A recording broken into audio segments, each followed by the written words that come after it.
अय्यूब 42 उसकी 10 आयत में लिखा है, जब अय्यूब ने अपने मित्रों के लिए प्रार्थना की, तब यहोवा ने उसका सारा दुख दूर किया, और जितना अय्यूब के पास पहले था उसका दुगना यहोवा ने उसे दे दिया। When Lord turned the captivity of Job and restored his fortunes. हम प्रार्थना करते हैं कभी, परमेश्वर तू कब बदलेगा, मेरी लाइफ को तू कब चेंज करेगा, जो कुछ गुम गया है, जो खो गया है, तू वापिस कब देगा, कब रिस्टोर करेगा मेरी लाइफ को। यहां पर अय्यूब के ऊपर एक परीक्षा थी। गहरी स्टडी कहती है कि वो परीक्षा सिर्फ परमेश्वर के कारण ही नहीं थी, वो अय्यूब के अपने शब्दों के और अपने डर के कारण थी। वचन कहता है अय्यूब ने कहा, जिससे मैं डरता था वो मुझ पे आ पड़ी। तो इसका मतलब है किसी भी चीज से हमें डरना नहीं चाहिए। हमारी लाइफ का कोई भी बुरा सपना नहीं होना चाहिए कि जो हमें लगे कि ये वाला मेरी चीज साथ नहीं होना चाहिए। किसी चीज से हमें डरना नहीं चाहिए। वो डर इनवाइट करता है उस चीज को घटना, उस घटना को घटित होने के लिए। लेकिन कुछ कमी जो अय्यूब की लाइफ में थी और कुछ परमेश्वर की मर्जी, दोनों इकट्ठी हो गई और अय्यूब के लाइफ के ऊपर परीक्षा आई।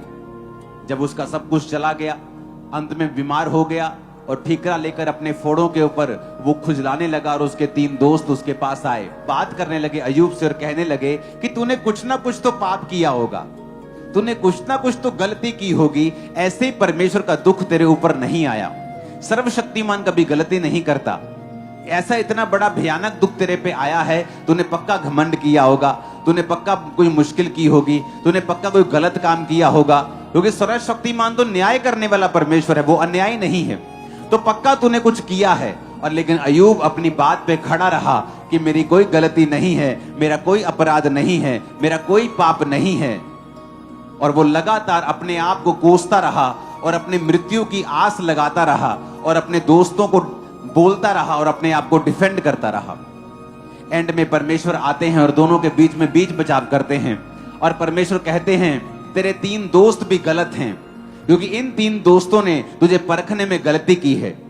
तेरी लाइफ में कोई ऐसा भयानक पाप नहीं था कि तेरी जिंदगी में इतनी बड़ी मुसीबत आई।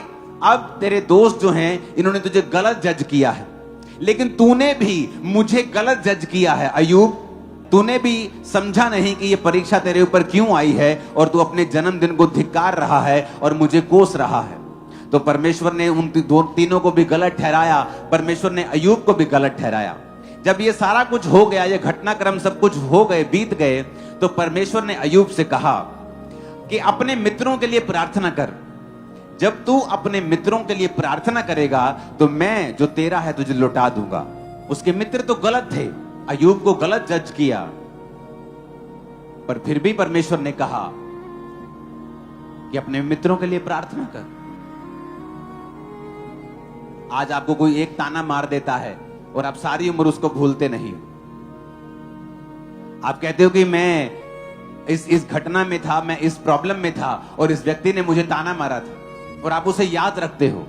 बल्कि आप उसे याद रख के आप उसके लिए बदला लेने की इच्छा भी रखते हो कि जब परमेश्वर मुझे ब्लेस करेगा फिर मैं इसकी बैंड बजाऊंगा। और यहां पे परमेश्वर ने कहा अय्यूब, अगर तू चाहता है मैं तुझे लौटा दूं तो तुझे अपने मित्रों के लिए प्रार्थना करनी होगी। और वचन कहता है अय्यूब ने जब अपने मित्रों के लिए प्रार्थना की, यहोवा ने उसका सारा दुख दूर कर दिया। उसके मित्र भी श्राप के भागी नहीं हुए, क्योंकि जब आप किसी के लिए प्रार्थना करते हैं जिन्होंने आपको दुख पहुंचाया हो, जब आप उनके लिए आशीष के लिए प्रार्थना करनी शुरू करते हैं तो ऑटोमेटिकली आप उन्हें माफ कर देते हैं। चाहे उन्होंने आपके लिए दुख दिया हो, चाहे वो आपके लिए, चाहे वो परमेश्वर का दास हो, चाहे वो आपकी फैमिली हो, चाहे किसी कोई दुख देने वाला हो, चाहे वो आपके अगुवे हो, चाहे वो कोई भी जन हो। जब आप प्रार्थना करना शुरू करते हैं तो वचन कहता है कि परमेश्वर आपको आशीष देना शुरू करता है। जब उसने किसके लिए प्रार्थना की? अपने मित्रों के लिए। कौन से मित्र? उससे अच्छी बातें करने वाले मित्र नहीं बोलते थे तू पापी है, तूने पक्का पाप किया है, तूने कोई ना कोई गलती तो जरूर की है। सर्वशक्तिमान गलती नहीं करता। अगर तुझे उसने टांगा है ना तो उसने कुछ देख के ही टांगा होगा। अगर तेरी उसने ऐसी तैसी की है ना, तो जरूर तूने कोई ब्लंडर किया है, ऐसे तो उसने नहीं तेरा किया काम। ऐसे तेरे परिवार पे इतनी बड़ी मुसीबत कैसे आ सकती है? तेरा शरीर इतना बीमार क्यों है? पक्का तूने पाप किया है। और अय्यूब का सीना छलनी कर दिया, उनके वर्ड्स ने ऑफेंड कर दिया अय्यूब को। वो दुखी था कि जिन मित्रों की उसने सहायता की है, उनको ऊंचा लिफ्ट किया है, वो उसको पहचान नहीं सके। लेकिन खुदा ने कहा, अय्यूब अगर तू ऑफेंड हो जाएगा ना, अगर तू नाराज हो जाएगा, तो तेरी प्रार्थना कबूल नहीं होगी। जब आप दूसरों को माफ करते हैं, एक्चुअल में आप अपने आप पर कृपा कर रहे होते हैं, आप अपने पर दया कर रहे होते हैं। बहुत बुरी बातें अय्यूब के दोस्तों ने अय्यूब को बोली थी। कुछ दोस्तों ने उसको बोला कि तुझ में बुद्धि की कमी है, कि तू परमेश्वर को समझता नहीं है। उसे पाखंडी कहा, उसे गधे से कंपेयर किया। जिस व्यक्ति की बुद्धि से आशीष पाई हो, जब उस पे परीक्षा आई तो उसको कंपेयर करने लगे, उसको ये बोलने लगे कि तुझे वचन पे चलना चाहिए, अगर तू वचन पे चलेगा तो परमेश्वर तुझे ब्लेस कर देगा। और उसको लगातार तसीहत देते रहे, उसको घमंडी कहते रहे, उसको अधर्मी कहते रहे, जज करते रहे कि शायद तू लोगों का पैसा रखकर अमीर हुआ है। बहुत कुछ उसको कहा, दुनिया की जो बात बोल सकते थे वो बोली उसे। पर परमेश्वर ने कहा, अय्यूब इनके लिए प्रार्थना कर। और अय्यूब ने जब अपने दोस्तों के लिए प्रार्थना की, परमेश्वर ने अय्यूब का सारा दुख दूर किया और दुगना उसे दिया जो खो लिया था, जो छीन लिया था। जब आप प्रार्थना करते हैं एक दूसरे के लिए, आप बर्डन्स को, आप बोझ को शेयर करते हैं और मसीह की व्यवस्था को पूरा करते हैं। तो पहला जब आप प्रार्थना करते हैं क्या होता है?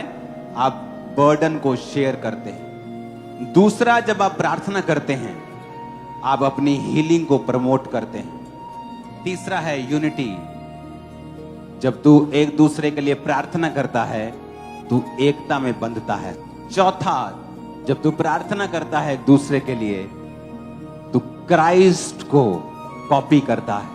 दोस्तों के लिए प्रार्थना करते करते आप लोग एक दिन चंगे हो जाएंगे और दुख दूर हो जाएंगे और सब कुछ जो छीन गया था वापिस आने वाला है। आप सेलिब्रेशन करेंगे। आमीन ऊंचे वाला चाहिए चर्च। मैंने कहा आमीन ऊंचे वाला चाहिए चर्च।